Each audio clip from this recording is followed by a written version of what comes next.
Azazel, kisah diturunkannya sang Raja Jin.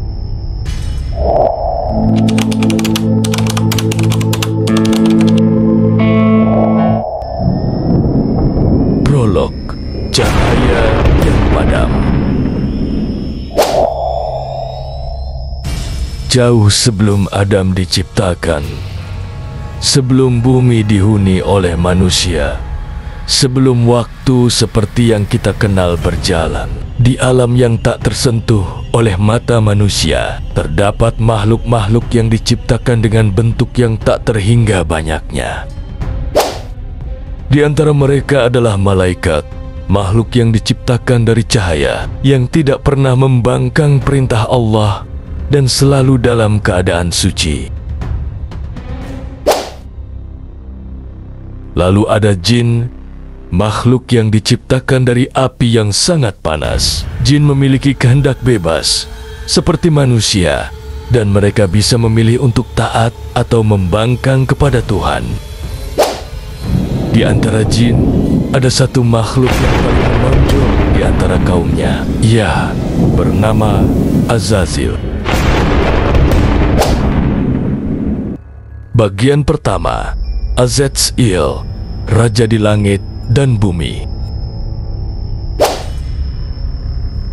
Kejayaan di antara para jin, Azazel bukanlah jin biasa. Ia adalah pemimpin dan penguasa di antara kaumnya. Ia dikenal sebagai makhluk yang paling banyak beribadah. Siang dan malam ia bersujud kepada Allah, menyebut namanya dalam setiap hembusan napasnya. Dialah yang terpilih di antara jin, bisik para malaikat satu sama lain. Banyak yang mengatakan bahwa Azazel memiliki cahaya yang hampir menyerupai malaikat. Kesalehannya begitu besar hingga ia diangkat ke langit, diberi kehormatan untuk beribadah bersama para malaikat. Tetapi ada satu hal yang tidak disadari oleh siapapun. Dalam hatinya tersembunyi sesuatu yang berbahaya, bibit kesombongan.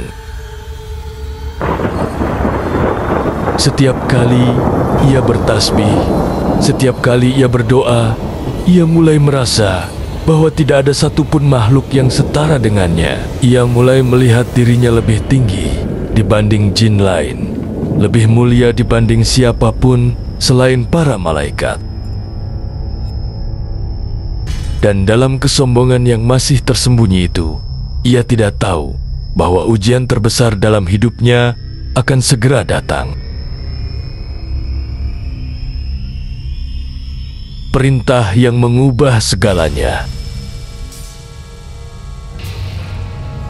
Pada suatu waktu, di hadapan para malaikat dan Azazel, Allah berfirman, "Sesungguhnya aku hendak menciptakan khalifah di muka bumi." QS Al-Baqarah 30.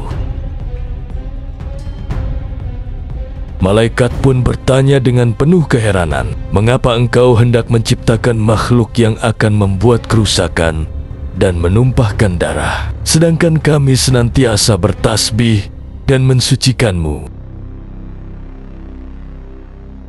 Allah menjawab, "Sesungguhnya aku mengetahui apa yang tidak kalian ketahui." Di saat itu, tanah dari berbagai bagian bumi dikumpulkan. Tanah yang lembut, tanah yang keras, tanah yang basah, tanah yang kering. Dari tanah-tanah itu, Allah menciptakan Adam. Setelah bentuknya sempurna, Allah meniupkan ruh ke dalam tubuh Adam. Seketika Adam hidup, melihat, berpikir, dan memahami segala yang ada di sekelilingnya. Allah pun mengajarkan kepadanya nama-nama segala sesuatu, pengetahuan yang tidak diberikan kepada malaikat, tidak pula kepada jin. Setelah itu, datanglah perintah yang mengubah takdir Azazel selamanya. Sujudlah kalian kepada Adam. kejatuhan sang pemimpin.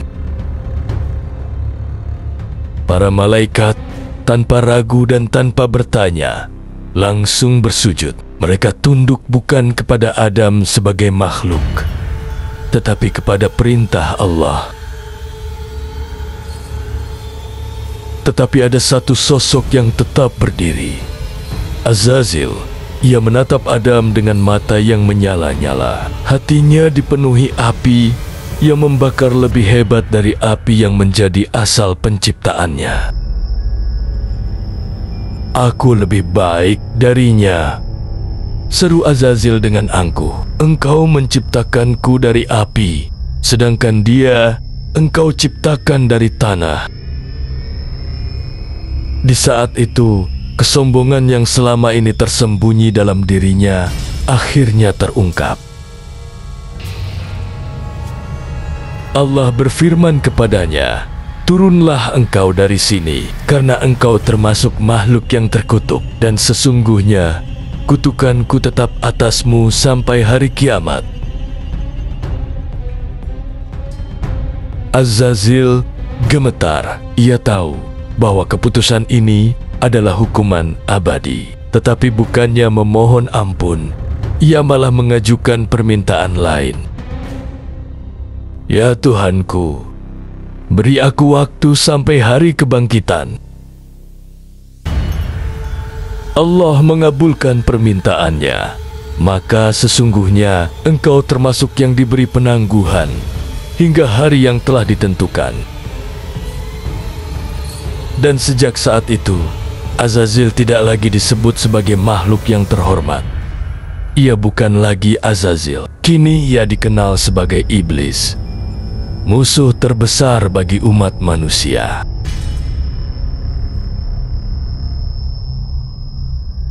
Dendam yang tak pernah padam. Azazil yang kini menjadi iblis. Azazil yang dahulu dipuji karena ibadahnya, kini terhempas dari keagungan. Ia bukan lagi pemimpin jin yang mulia, bukan lagi makhluk yang diizinkan tinggal di langit. Kini, ia adalah iblis, makhluk terkutuk yang diusir dari rahmat Allah. Ia turun ke bumi dengan hati yang dipenuhi kebencian. Setiap kali ia mengingat bagaimana ia kehilangan kedudukannya, amarahnya semakin membara. Tetapi bukan Allah yang ia salahkan, melainkan Adam, manusia yang ia anggap sebagai penyebab kehancurannya. Di dalam kegelapan yang melingkupinya, iblis bersumpah, "Demi keagunganmu, wahai Tuhanku, aku akan menyesatkan anak-anak Adam dari jalan yang lurus, kecuali hamba-hambamu yang ikhlas."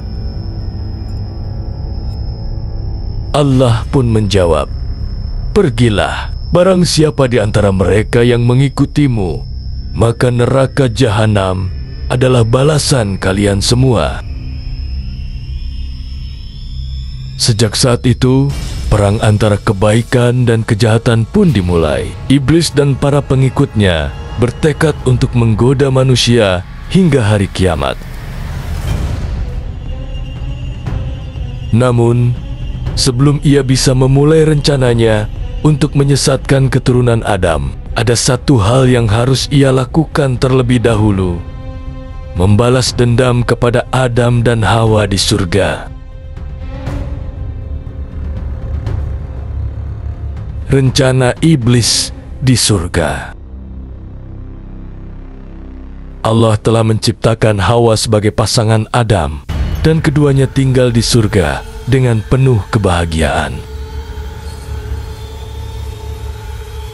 Di dalam surga, mereka diberi kebebasan untuk menikmati segala kenikmatan yang ada, kecuali satu hal: janganlah kalian mendekati pohon ini, karena jika kalian memakannya, kalian akan termasuk orang-orang yang zalim. Iblis yang telah diusir dari surga berusaha mencari cara untuk masuk kembali. Dengan tipu daya, dan kesabaran yang luar biasa, ia menyelinap dan mendekati Adam dan Hawa. "Wahai Adam," bisiknya dengan suara lembut, "mengapa engkau tidak ingin memakan buah itu? Tidakkah engkau tahu bahwa buah itu akan memberimu kehidupan yang kekal?" Adam dan Hawa ragu. Mereka tahu bahwa Allah telah melarang mereka menyentuh pohon itu, tetapi iblis tidak berhenti. "Demi Allah, aku adalah penasihat kalian. Aku hanya ingin kebaikan bagi kalian." Mereka mulai tergoda dan akhirnya mereka memakan buah tersebut. Sekali gigitan saja, segala yang ada di sekitar mereka berubah. Dada mereka dipenuhi rasa bersalah. Mereka menyadari bahwa mereka telah melanggar perintah Allah. Allah pun berfirman, "Turunlah kalian ke bumi. Sebagian dari kalian akan menjadi musuh bagi yang lain." Iblis tersenyum puas. Ia telah berhasil membalas dendamnya, tetapi ia tahu perjalanannya belum selesai. Masih ada ribuan, jutaan, bahkan miliaran keturunan Adam yang akan ia goda. Ia akan memastikan bahwa mereka semua jatuh ke dalam dosa, sebagaimana Adam dan Hawa jatuh ke dalam tipu dayanya. Iblis dan perang melawan manusia. Kedengkian yang abadi. Setelah sukses menipu Adam dan Hawa, iblis menyadari bahwa kebenciannya terhadap manusia tidak akan pernah padam. Ia tidak sekadar ingin membalas dendam, tetapi ia ingin menghancurkan seluruh keturunan Adam. Ia duduk di atas takhtanya di alam gaib, dikelilingi oleh jin-jin yang telah memilih untuk mengikutinya. Mereka adalah makhluk-makhluk yang iri kepada manusia, sebagaimana iblis iri kepada Adam. "Wahai para pengikutku," seru iblis, "sekarang manusia telah berada di bumi. Mereka akan berkembang biak, membangun kehidupan, dan berusaha mencari jalan kembali kepada Tuhannya. Tetapi kita tidak akan membiarkan mereka berjalan di jalan yang lurus." Jin-jin pengikutnya mendengarkan dengan penuh perhatian. "Kita akan menggoda mereka di setiap sisi, dari depan, dari belakang, dari kanan, dan dari kiri. Kita akan membuat mereka lupa kepada Tuhan mereka. Kita akan membuat mereka mencintai dunia lebih dari akhirat. Kita akan menanamkan kesombongan dalam hati mereka, sebagaimana aku dahulu sombong terhadap Adam." Para pengikutnya bersorak, berjanji untuk menyesatkan sebanyak mungkin manusia. Sejak saat itu, perang antara manusia dan iblis dimulai, perang yang tidak akan berakhir sampai hari kiamat. Godaan iblis kepada keturunan Adam. Iblis tidak bekerja sendirian. Ia mengutus pasukannya untuk menyebarkan tipu daya di antara manusia. Setiap jin memiliki tugas khusus. Jin yang menggoda manusia dalam ibadahnya. Mereka membuat manusia malas beribadah, menunda-nunda syalat, atau merasa bangga dengan amalnya. Jin yang menanamkan kesombongan. Mereka membuat manusia merasa lebih baik daripada yang lain, sebagaimana iblis merasa lebih baik daripada Adam. Jin yang menghasut permusuhan. Mereka membisikkan amarah dalam hati manusia, menanamkan kebencian di antara keluarga, sahabat, dan bangsa-bangsa. Jin yang menggoda dalam kemaksiatan mereka menjerumuskan manusia ke dalam zina, minuman keras, perjudian, dan segala bentuk dosa lainnya. Iblis sendiri tidak tinggal diam. Ia selalu mencari manusia yang memiliki iman kuat, karena justru merekalah yang menjadi ancaman terbesar baginya. Ia tahu bahwa jika manusia kembali kepada Allah, maka rencananya akan gagal. Maka ia harus bekerja keras untuk memastikan bahwa mereka tetap dalam kelalaian. Pertemuan iblis dengan nabi-nabi Allah. Iblis dan Nabi Nuh. Ketika umat manusia mulai berkembang, iblis melihat satu ancaman besar: orang-orang yang masih tetap menyembah Allah. Ia pun mulai menciptakan strategi baru. Iblis mendekati sekelompok manusia yang sangat mencintai orang-orang saleh. Di antara mereka, setelah orang-orang saleh itu meninggal, iblis berbisik, "Mengapa kalian tidak membuat patung mereka, agar kalian selalu mengingat mereka?" Manusia pun membuat patung, tetapi mereka tidak menyembahnya. Lalu generasi demi generasi berlalu, hingga akhirnya iblis datang lagi dan berbisik kepada mereka, "Nenek moyang kalian dulu menyembah patung-patung ini, dan mereka diberi rezeki serta kehidupan yang baik. Sembahlah mereka, maka kalian juga akan mendapatkan keberkahan."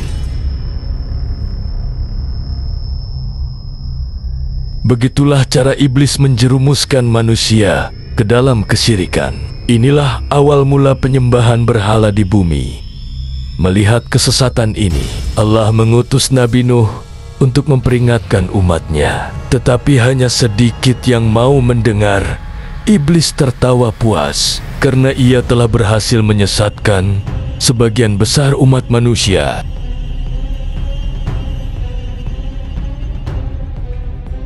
Iblis dan Nabi Ibrahim.